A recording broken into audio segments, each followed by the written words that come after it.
So in this problem, we are given a graph of the velocity of a particle, and it looks something like this, and we're asked to draw graphs respectively of the acceleration of the particle and the position.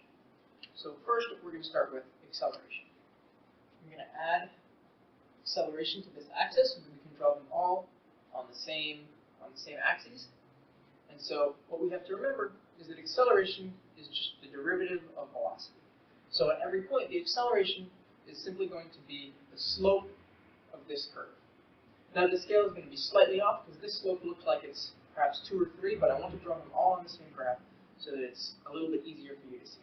So acceleration is going to start way up here because see this slope is very, very large. And then it's going to slightly decrease and continue to decrease until it reaches 0 right here, because see the slope of the velocity is 0 at this point. So we're going to come down until we reach there. The slope is then going to be negative, and it's going to reach its maximum, or its minimum, I guess, right here at the point of greatest negative slope. We're then going to continue this trend, and it's going to reach 0 again right about here. It's then going to get large again, reach 0 down here, it's small again, reach 0 here, and continue on, presumably getting smaller and smaller because these peaks are decreasing. This peak is higher than this peak, is higher than this peak, is higher than this peak. So now I'm going to draw position, and so this is going to be x.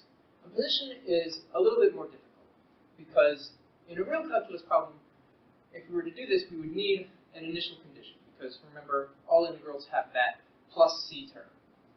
We're not given an initial condition in this problem, and so the official solution that you're given on the website is going to assume that the initial condition puts x starting right about here.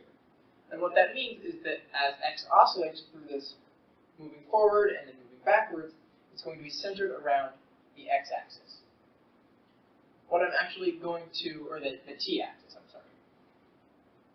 What I'm going to do instead, just to give you another perspective, is I'm going to have x start at 0. So looking at the velocity, remember that x is just going to change according to the area under this curve. So it's going to reach its maximum right about here. So it's going to be accelerating. At this point, it's going to be growing the fastest, and then it's going to start decelerating.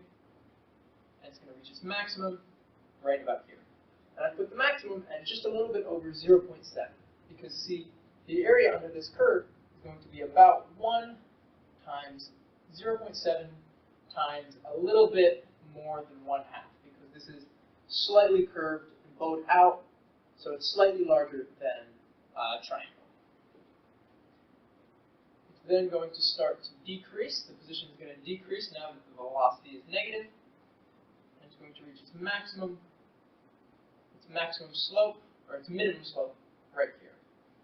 It's then going to flatten out a little bit until it reaches this point, where its slope is going to be 0 because velocity is 0. And I'm placing this slightly above the axis because this peak is higher than this peak, so there's going to be slightly more area underneath this curve than there is underneath this curve. This pattern is then going to continue, and it's going to flatten out as we move along. So this is what your acceleration graph and position graph are going to look like given a velocity